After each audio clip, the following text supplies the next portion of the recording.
Hello बच्चों, welcome to this third class of lines and angles. अभी तक हमने लाइंस एंड एंगल्स के अंदर कुछ बेसिक टाइप ऑफ एंगल्स और थ्योरम 6.1 ये दो चीजें कवर करी और इतनी नॉलेज के साथ में हमने एक्सरसाइज 6.1 को पूरा सॉल्व किया। आज हम जहां तक हम पढ़ चुके हैं उसी के एक्सटेंशन में कुछ नए टाइप्स ऑफ एंगल्स भी पढ़ेंगे और उनके बारे में बहुत सारी नई नई चीजें सीखेंगे भी। So without any delay let's start. So सबसे पहले मैं आपको इंट्रोड्यूस करना चाहता हूं some more type of angle. और इन एंगल्स में और जो एंगल्स अभी हमने पढ़े थे उनमें डिफरेंस क्या है?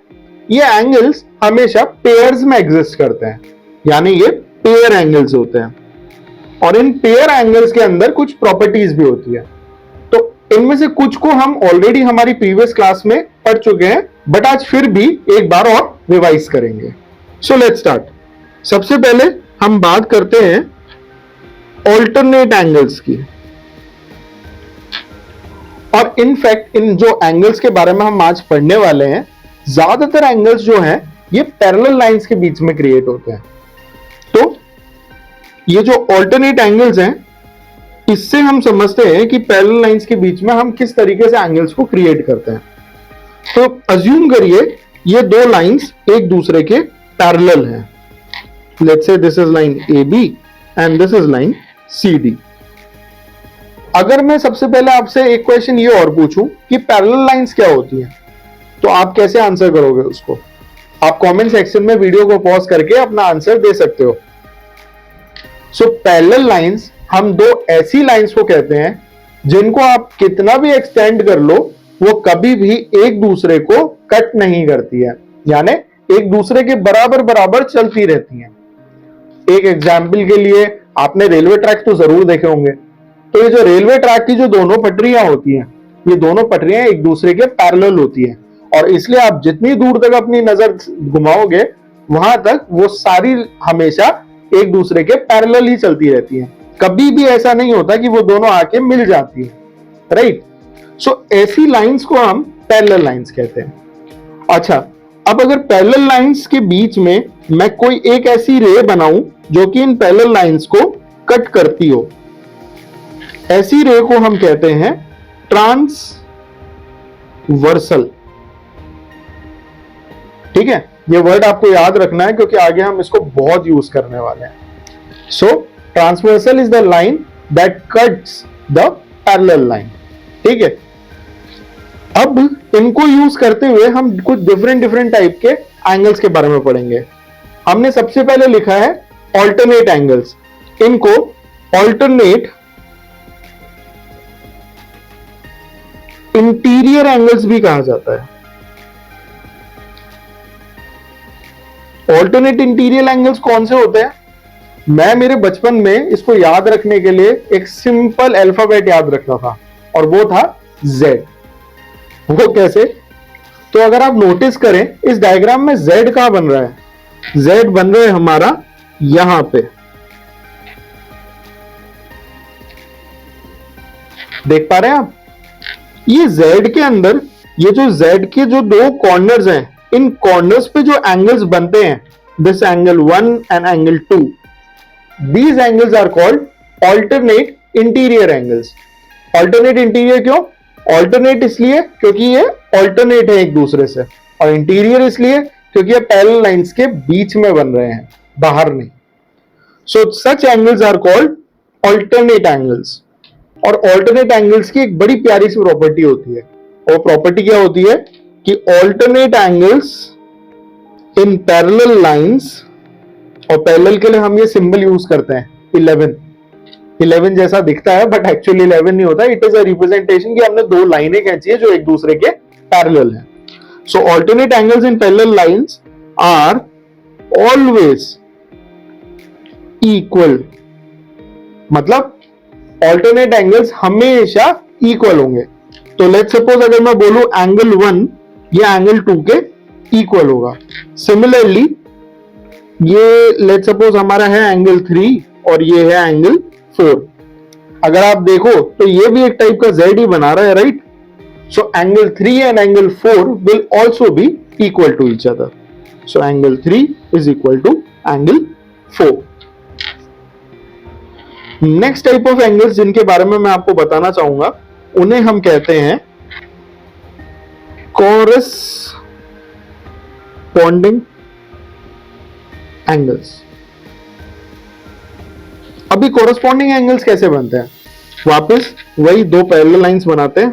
Let's say this is line 1, this is line 2, let's name it A B, this is line C D. इसको कट करता हुआ हमने एक ट्रांसवर्सल बनाया, let's name it transversal L. ठीक है, कॉरेस्पॉन्डिंग एंगल्स हम कहते हैं जो आपकी लाइन 1 में जो एक एंगल की लोकेशन है, लाइन 2 पे अगर उसी जगह पे अगर कोई दूसरा एंगल मैं फॉर्म करूं तो एंगल 1 और एंगल 2 मिलके कॉरेस्पॉन्डिंग एंगल्स कहलाएंगे। फॉर एग्जांपल आप यहां पे देखो, यहां पे ये वाला जो एंगल है, लेट्स नेम इट एंगल 1। ठीक है, और ये एंगल दिखने में किस तरीके का है कि भाई जो हमारी लाइन थी, लाइन के ऊपर बन रहा है और ट्रांसवर्सल को टच करता हुआ है। सिमिलरली अगर हम लाइन ए बी पे जाएं तो कहां पे हम ऐसा एंगल बनाएंगे जो लाइन ए बी पे बन रहा है और ट्रांसवर्सल को टच करता हुआ जा रहा है? This will be this angle. So this is angle number 2। तो कॉरेस्पॉन्डिंग एंगल्स ये एंगल 1 और एंगल 2 कहलाएंगे।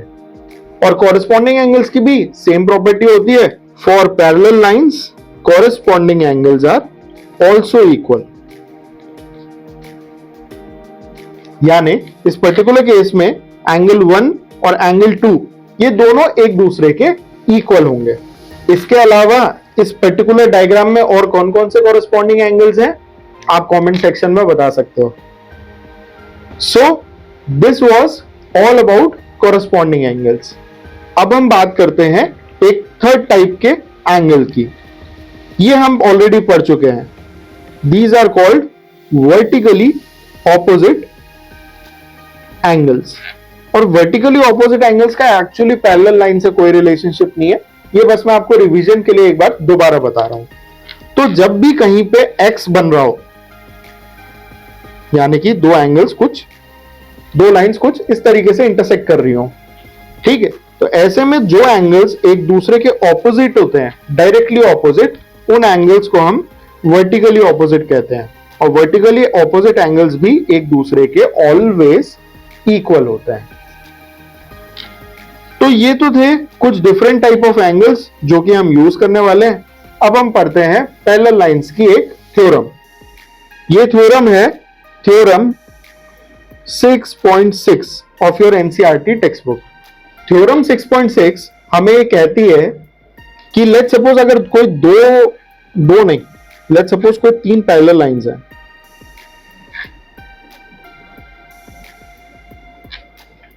ठीक है, let's name it line A B, let's name the second line C D and let's name the third line E F. Theorem 6.6 कहती है the line which are parallel to same lines are parallel to each other. इस बात का क्या मतलब हुआ? इस बात का मतलब हुआ, अज्यूम करो अगर मैं आपको ये देता कि जो लाइन ए बी है this is parallel to line C D. ये जो ए बी लाइन है और ये जो सी डी लाइन है ये एक दूसरे के पैरेलल है। ये तो मैंने दिया आपको स्टेटमेंट 1। इफ लगाते हैं अपन यहां पे। दूसरा स्टेटमेंट मैं आपको देता हूं कि गिवन है आपको एक और चीज कि ये जो लाइन ई एफ है ये भी पैरेलल है लाइन सी डी के। Let's say this is our equation number 2। तो हमें क्या दे रखा है कि ये जो लाइन ए बी है ये भी सी डी के पैरेलल है और ये जो लाइन ई एफ है ये भी सी डी के पैरेलल है। तो क्योंकि ये दोनों पैरेलल लाइंस सेम लाइंस के पैरेलल हैं, इस वजह से ये दोनों लाइंस एक दूसरे के भी पैरेलल होंगी। This is what theorem 6.6 is all about. मतलब क्योंकि इक्वेशन 1 और इक्वेशन 2 ट्रू है, so line A B will be parallel to line E F.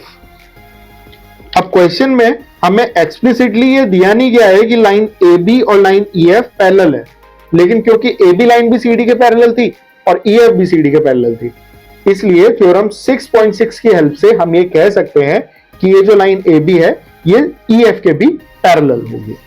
So this is your theorem 6.6। So this was all about whatever you have had, जो कि आपकी NCERT course के chapter 6 के अंदर mentioned है। अगर आपको कोई भी डाउट होता है तो आप उसको कमेंट सेक्शन में पोस्ट कर सकते हो and we'll answer it out.